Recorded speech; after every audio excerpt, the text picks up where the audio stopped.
हम सब जो इन्वेस्ट करते हैं, एक सवाल मन में जरूर आता है कि हमारी मेहनत की कमाई का, इतने सालों में बनाए पोर्टफोलियो का हमारे बाद क्या होगा।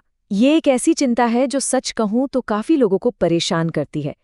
तो आज आइए इसी का जवाब ढूंढते हैं, ताकि सबकी मेहनत की कमाई सेफ रहे, सुरक्षित रहे। देखिए, ये सिर्फ एक सवाल नहीं है, ये एक गहरी चिंता है। जिंदगी भर की बचत की चिंता, अपने परिवार के फ्यूचर की चिंता। लेकिन अच्छी खबर ये है कि इस चिंता को दूर करने का एक बिल्कुल साफ और सीधा रास्ता है, और आज हम उसी रास्ते को समझेंगे।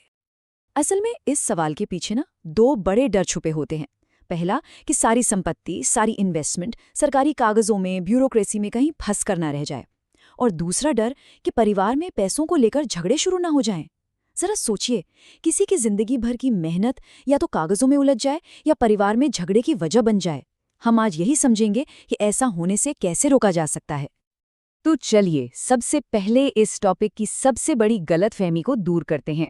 अक्सर लोग नॉमिनी और लीगल हेयर यानी कानूनी वारिस, इन दोनों के बीच कंफ्यूज हो जाते हैं।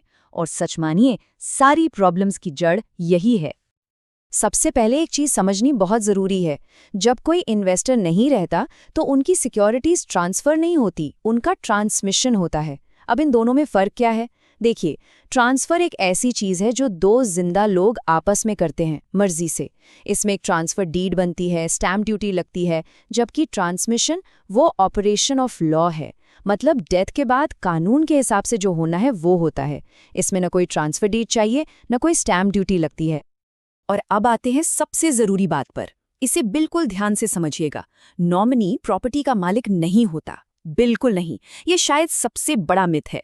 नॉमिनी सिर्फ एक केयरटेकर है, एक ट्रस्टी है, एक निगरानी रखने वाला। उसका काम सिर्फ इतना है कि वो एसेट्स को हासिल करे और उसे असली मालिक यानी लीगल हेयर्स तक सुरक्षित पहुंचा दे। और ये कोई सलाह या ओपिनियन नहीं है, ये देश का कानून है। सुप्रीम कोर्ट ने 2023 में शक्ति येज़दानी केस में इस बात पर हमेशा के लिए मुहर लगा दी। एकदम साफ कर दिया कि नॉमिनी सिर्फ एक संरक्षक है, एक ट्रस्टी है। असली हक तो कानूनी वारिसों का ही है। और ये वारिस कौन होंगे? ये तय होता है विल यानी वसीयत से या फिर सक्सेशन लॉ से। तो अब सवाल उठता है कि असल में प्रोसेस क्या है। देखिए, प्रोसेस पूरी तरह इस बात पर डिपेंड करता है कि इन्वेस्टमेंट्स रखी कैसे गई हैं। मतलब अकाउंट जॉइंट है या सिंगल है, नॉमिनी है या नहीं। आइए इन 3 अलग अलग रास्तों यानी सिनेरियोज को एक एक करके समझते हैं। पहला रास्ता है जॉइंट होल्डिंग का, और ये सच कहूं तो सबसे आसान और सबसे सीधा तरीका है। अगर अकाउंट जॉइंट है तो एक होल्डर के न रहने पर जो सर्वाइविंग होल्डर है उन्हें बस डेथ सर्टिफिकेट और पैन कार्ड जमा करना होता है। बस इतना करते ही डिसीज्ड का नाम अकाउंट से हटा दिया जाता है और सारे एसेट्स ऑटोमेटिकली सर्वाइवर के हो जाते हैं। कोई लंबा चौड़ा प्रोसेस नहीं, कोई झंझट नहीं। अब आते हैं दूसरे रास्ते पर। यह है सिंगल होल्डिंग, लेकिन नॉमिनी के साथ। ये भी एक अच्छा ऑप्शन है। अगर अकाउंट सिंगल है पर उसमें नॉमिनी का नाम है तो प्रोसेस काफ़ी आसान हो जाता है। नॉमिनी को बस डेथ सर्टिफिकेट, पैन और अपनी KYC डिटेल्स देनी होती हैं। इसके बाद शेयर्स नॉमिनी के डीमैट अकाउंट में आ जाते हैं। लेकिन यहाँ एक बहुत ज़रूरी बात है जिसे हमने अभी पहले भी डिस्कस किया था। नॉमिनी का काम यहाँ ख़त्म नहीं होता, वो सिर्फ एक ट्रस्टी है। कानूनन उसे वो शेयर्स असली वारिसों को ही देने होंगे। और अब वो रास्ता जिससे हर इन्वेस्टर को बचना चाहिए, पाथ सी, मतलब सिंगल होल्डिंग है और कोई नॉमिनी भी नहीं है। यहाँ पर सारा बोझ, सारी जिम्मेदारी परिवार पर आ जाती है। उन्हें ये साबित करना पड़ता है कि वही असली वारिस हैं। और ये प्रोसेस कितना मुश्किल होगा, ये डिपेंड करता है पोर्टफोलियो की वैल्यू पर। और ये रहा वो नंबर जिसे दिमाग में बैठा लीजिए, 15 लाख रुपए। जी हाँ, डीमैट अकाउंट्स के लिए ये वो एक जादुई फिगर है जो तय करता है कि आगे का प्रोसेस आसान होगा या बहुत बहुत मुश्किल। फर्क कितना बड़ा है ये आप इस टेबल में साफ साफ देख सकते हैं। अगर पोर्टफोलियो की वैल्यू 15 लाख से कम है तो प्रोसेस फिर भी मैनेजेबल है।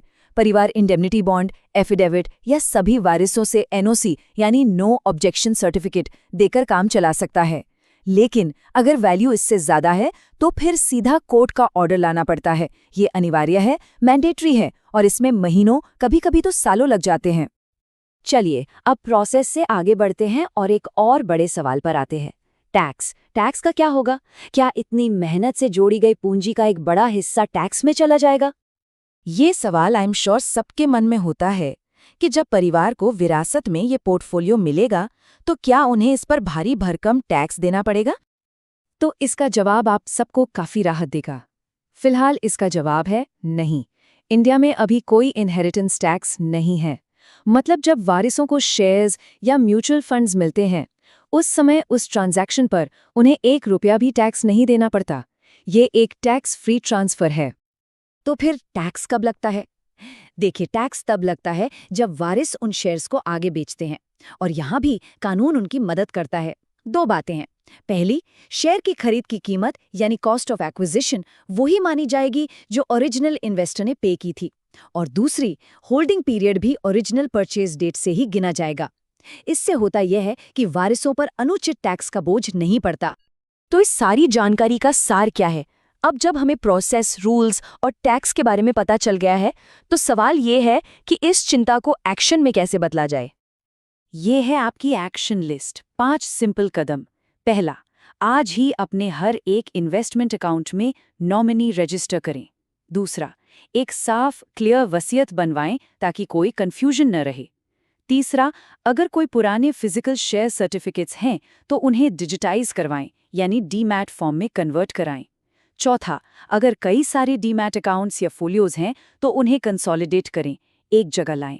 और 5वां और शायद सबसे ज़रूरी, ये सब करने के बाद अपने परिवार को ज़रूर बताएं कि ये सारे इंपॉर्टेंट डॉक्यूमेंट्स कहाँ रखे हैं, क्योंकि सही जानकारी के बिना सबसे अच्छी प्लानिंग भी फेल हो जाती है।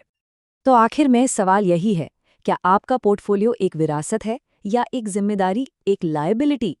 सही प्लानिंग के साथ ये किसी के परिवार के लिए एक अनमोल विरासत बन सकता है, लेकिन बिना प्लानिंग के यही पोर्टफोलियो एक बोझ बन सकता है।